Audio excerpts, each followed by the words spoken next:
What's going on, everybody? Let's Talk Jets Radio, Part 5 training camp preview, talking offensive line. Last series on the offense. Appreciate you guys tuning in, staying patient. I know these videos aren't very exciting, but usually it's just a real good way for me to kind of gear up for training camp, learn the roster, learn some numbers, look at some roster battles and things like that. So appreciate your patience. Promise there's a whole bunch of different content on the way, possibly some updates soon on some bar content.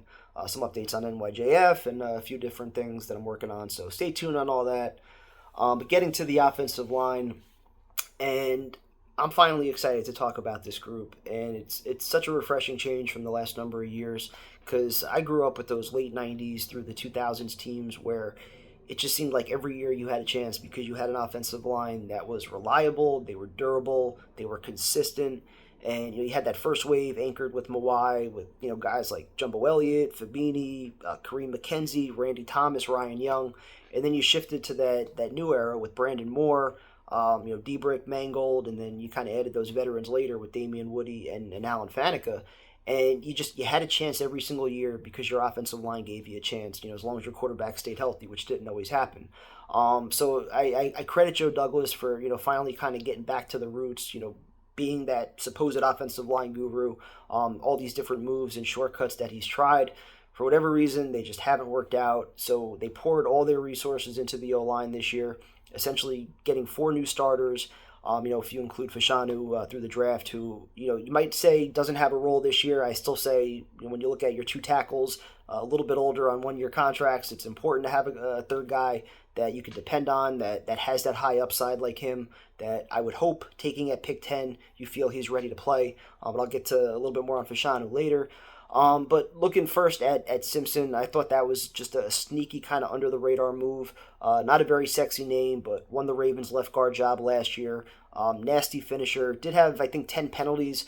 So you wonder just about the transition as far as, blocking for Lamar Jackson versus now Aaron Rodgers. Does his job become a little bit easier with Rodgers getting rid of the ball quicker and Lamar Jackson scrambling around the way he does? So you wonder just about the change in offense, how that affects him. And also from the Ravens' perspective, a team that's 1 game away from the Super Bowl, essentially parting with 2 starters that are now on the Jets' offensive line. Do they know something that we don't?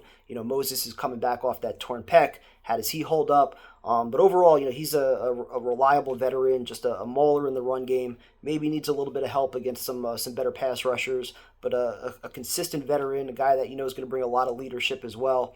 And then obviously the big one is Tyron Smith. I was shocked that there wasn't a greater market for him. Love the contract structure as well, which is essentially kind of playing time incentive based. And, I think him and Moses, more than anything, go such a long way in solving the Jets' issues with Keith Carter. I know Sal has been vocal about Carter working on his tone and his messaging and how he delivers it to players. But having 2 veterans with the resumes of Smith and Moses, I think that goes further than anything else in that locker room. Just having 2 guys like that can set the tone. Ultimately, you want players to kind of lead themselves in a way. So I love everything about the move. I know he's missed a little bit of time, I think each of the last 8 or 9 years. But essentially if he gives the Jets 13, 14 games plus playoffs, like I'm cool with that. And that's where Fashanu comes in.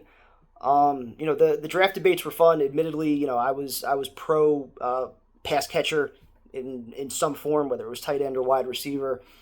Just kind of hoping that if the Jets were going to get somebody at pick 10, they would be on the field, definitely contributing rather than only contributing if there's an injury.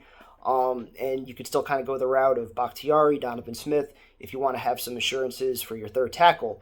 But in the end, I do think getting Fashanu was the smart play. Especially again, like I said before, looking at the future, having 2 guys that are a little bit older on the last year of their contracts that have some injury history. You got in my opinion, you got the best pure pass blocker in this draft, and now just getting to learn behind those 2 veterans, it's an added bonus. So I love that move at the end of the day. And now you let AVT essentially go back to his natural position at guard, where he thrived. The Jets already picked up his 5th-year option as well. So hopefully that can, maybe put off contract talks for a little bit as he proves that he could stay healthy, because he was such a beast the first year plus, until the pec injury and then the Achilles last year. So hopefully he can get a little bit more comfortable playing guard, getting back to his natural position. Hopefully that brings out the best in him. You got Tippmann locked in at center. Enjoyed watching him last year in spite of the shit show that was going on around him. He definitely showed some flashes, just getting to the next level and finishing some blocks. So your top 6, love where the Jets are at. Even Schweitzer, I'm fine with him backing up guard and center. But you probably need to keep one more guy on the interior. That's where Cole Leveo could come in, the UFL standout that they signed. You also have Xavier Newman. We all remember him from the Giants drive, showing some nice awareness there. And then you also have Chris Glasser and Jake Hansen, who saw some time last year as well. And then you shift over to tackle, and I think this is probably the last spot where maybe things could get a little bit interesting. You have Max Mitchell and Carter Warren. I would think the Jets are going to keep 10 offensive linemen. Right now, those would probably be your other 2 tackles.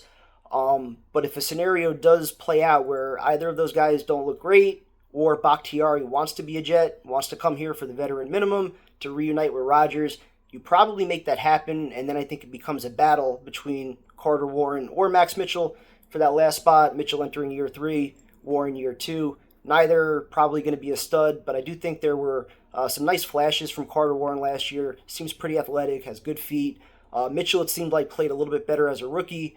Didn't really feel like he was as good last year, but again, the entire offense looked like shit, so hard to really judge him. But otherwise, for right now, it's a sigh of relief with this group. You figure they're going to manage everybody's reps throughout training camp, get these younger guys some looks. Obviously, you want to allow time for the veterans to gel, but overall, coaching, yes, still a question mark, but I love the group. I love the veterans. I love the leadership. I love the young guys. I'm rooting for AVT's comeback story. I'm rooting for Tippmann to take the next step year too. So I'm really excited for this group and for Aaron Rodgers and what he could do if this group can protect him. So talk to you guys later.